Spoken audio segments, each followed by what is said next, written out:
በሁለት ኮረብታዎች መካከል በምትገኝ አንዲት ጸጥተኛ መንደር ውስጥ አዳማ የተባለች ወጣት ትኖር ነበር። ገና የ19 ዓመት ልጅ ብትሆንም ውበቷ ግን የሚያስደንቅ ነበር። ቆዳዋ እንደ በሰለ ማንጎ ልስልስ ያለና ጠቆር ያለ አይኖቿ እንደ ሕፃን ልጅ ትልልቅና ልክ በደረቅ ምድር ላይ እንደሚፈስ ምንጭ ለስላሳና ደግ ነበር። አዳማ ቆንጆ ብቻ ሳትሆን ታታሪም ነበረች። በየቀኑ ጎህ ሳይቀድ ተነስታ ውሃ ትቀዳለች፣ ግቢውን ትጠርጋለች፣ ቁርስም ታዘጋጃለች።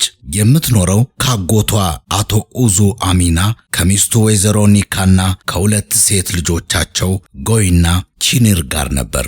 የአዳማ ወላጆች እሷ 11 ዓመት ልጅ ሳለች በድንገት በተነሳ የእሳት አደጋ ነበር የሞቱት። ከዚህ ጊዜ ጀምሮ በአጎቷ ቤት እንደ ዘመድ ሳይሆን እንደ ገረድ ትቆጠር ነበር። አክስቷ ኔካ አዳማ ናና እነዚህን ሳህኖች ጠቢ እያለች ትጮህባታለች። ሰዎች ቆንጆ ነች ስላሉሽ ብቻ ክንፍ አውጥተሽ የምትበሪ ይመስልሻል? ሞኝ እያለች ትሳደባለች። አዳማ ግን ዝምታን መርጣለች። ብትናገር በደጅ እንደምታድር፣ ብታለቅስ ደግሞ ያስመሳይነት ነው እንደሚባሉ ታውቃለች። ምንም እንኳን ከቤቷ ውስጥ መከራ ቢበዛባትም አዳማ ለሰው ሁሉ ደግ ነበረች። ሽማግሌዎችን በአክብሮት ሰላም ትላለች። በገበያ ለሚቸገሩ ሴቶች ሸክም ታግዛለች። በዚህ ምክንያት ከተማ የመጡ ሀብታሞች ሳይቀሩ አይናቸውን በሷ ላይ ጣሉ። ከዕለታት አንድ ቀን አክስቷ ኔካ በንዴት ጮኸች። የእህቶችሽን ዕድል የምትዘጊው አንቺ ነሽ። የመጣው ሰው ሁሉ አንቺን ነው የሚፈልገው። አጎቷ አዙም ውበት ስላለሽ ብቻ ትልቅ ነገር የሆንሽ ይመስልሻል? አሳይሻለሁ፣ ባገኘሁት እብድ ሰው ነው የምድርሽ ብሎ በጥፊ መታት። ከዛን ቀን ጀምሮ አዳማ ከቤተሰቡ ጋር እንዳትበላ ተከለከለች። ልጆቻቸውም ይሳለቁባት ጀመር። አንድ ቅዳሜ ከሰዓት በኋላ ግን አንድ እንግዳ ሰው መጣ። ሰውየው የቆሸሸ ልብስ የለበሰ በእንጨት ምርኩዝ የሚሄድና አካል ጉዳተኛ የሚመስል ለማኝ ነበር። አጎቷ ከለማኙ ጋር በሚስጥር ተነጋግሮ እሺ ትድራታለህ አለው። አዳማ ለማኙን ስታገኘው ጤና ይስጥልኝ ጌታዬ ብላ በአክብሮት ሰላምታ ሰጠች። ለማኙም አዳማ ብሎ በስሙ አጠራት። እንዴት አወከኝ ስትለው ትላንት አጎትሽ ሲጮህብሽ ሰምቻለሁ አላት። ልታገባኝ የፈለግከው ለምንድን ነው ብላ ስትጠይቀው አንቺ የተለየሽ ስለሆንሽ ነው አላት። ሰርጉ ምንም አይነት ደስታና ጭብጨባ ሳይኖርበት በቤተሰብ ፊት ብቻ ተከናወነ። አዳማ የተቀደደና የቆሸሸ ልብስ ለብሳ ነበር። ፓስተሩ ሚስት አድርገህ ትቀበላታለህ ሲለው ለማኙ ኦቢና እቀበላለሁ አለ። አዳማም እቀበላለሁ አለች። ከቤት እንደወጡ ግን ነገሮች ተቀየሩ።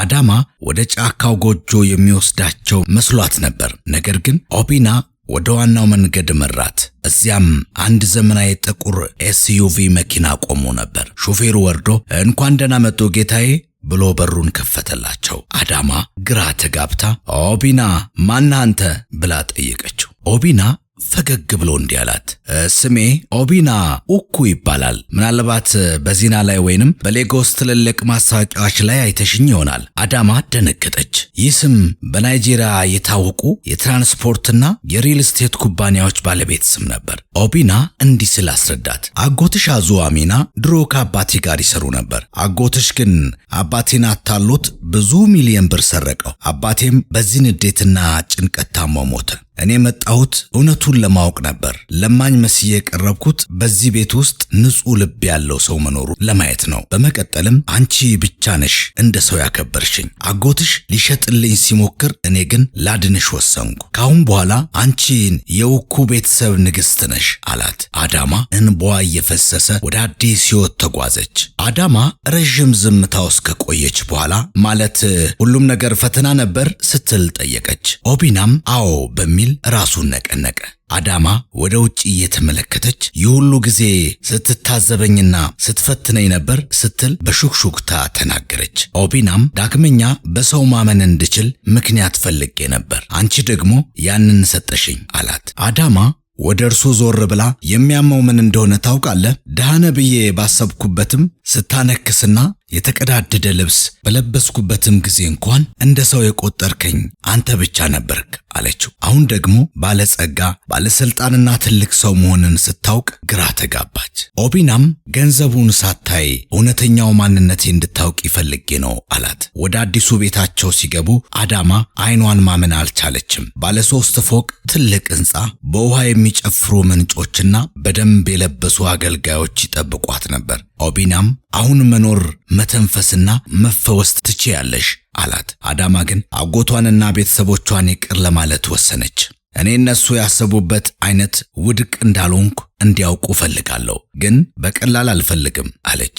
በማግስቱ ጠዋት በውድ ጥቁር ኤስዩቪ መኪና ወደ መንደር ተመለሱ። አዳማ በወርቅ ዘርፍ ያጌጠ ነጭ ረዥም ቀሚስ ለብሳ ቆዳዋ እንደ ጠዋት ፀሐይ ያበራ ነበር። መኪናው በአጎቷ ቤት ፊት ለፊት ሲቆም መላው መንደር ደነገጠ።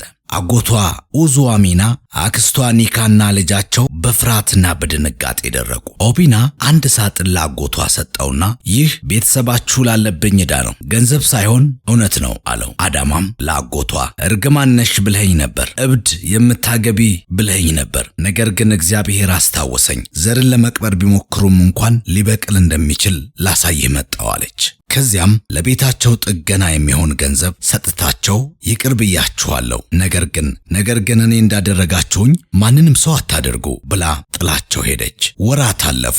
አዳማ ለድሆች ሴቶች፣ ባልቴቶችና ወላጅ አልባ ልጆች የሚሆን የሙያ ማሰልጠኛ የመኖሪያ ማዕከል ከፈተች። በአንድ ወቅት ወጣት ልጃገረዶችን ሰብስባ እንዲህ አለች፣ እኔም እንደናንተ ምንም አልነበረኝም፣ ነገር ግን ደግነቴንና ልቤን አላጣሁም ነበር። እናንተ በቂ ናችሁ። ለመዳን የግድ ሀብታም ወንድ አያስፈልጋችሁም። ዝም ብላችሁ ደግ ሁኑ፣ ጠንክራችሁ ስሩ። አንድ ቀን ኦቢና አንድ ስጦታ ሰጣት።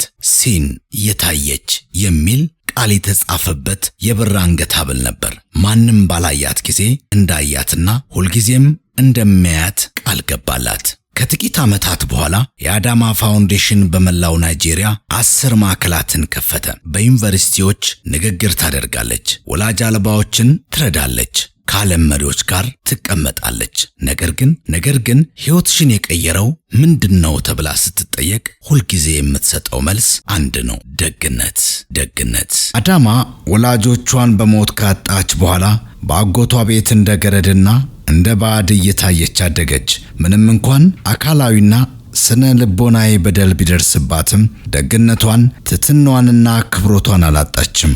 አጎቷ ለውርደት እንዲሆንባት ብሎ ለማኝ መስሎ ለቀረበው ኦቢና አሳልፎ ሲሰጣት፣ እሷ ግን ለጣፈንታዋ ሳትማረር በማያውቁት ሰው ላይ እንኳን ክብርን ማሳየት እንደሚቻል አሳይታለች። ለማኝ መስሎ የቀረበው ኦቢና በእውነቱ አዳማንና ቤተሰቦቿን ለመፈተሽ የመጣ ቢሊየነር ነበር። ኦቢና አዳማን የመረጣት በውበቷ ብቻ ሳይሆን ማንም በማያየው ሰዓት በነበራት ንጹሕ ልብ ነው። አዳማ በድህነትና በውርደት ውስጥ ሆና እንኳን ያሳየችው ደግነት ከትልቅ ባለጸጋ ጋር እንድትገናኝና ከስቃይ ሕይወት እንድትወጣ በር ከፍቶላታል።